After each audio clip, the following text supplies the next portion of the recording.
Your Vaultek Slider Series safe features a 5-digit keypad designed for quick, responsive input and over 14,000 possible combinations. The keypad will auto-illuminate with a built-in proximity sensor. Your master code can be as short as 4 digits or as long as 8, but 6 digits are recommended for increased security. To get started programming your new master code, open the safe and locate the program button underneath, next to the battery cover.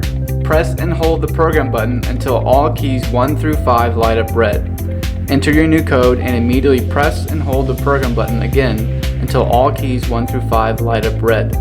Enter your new code a second time and immediately press and hold the program button a third time. The safe will beep and the keypad flash green confirming the code has been changed.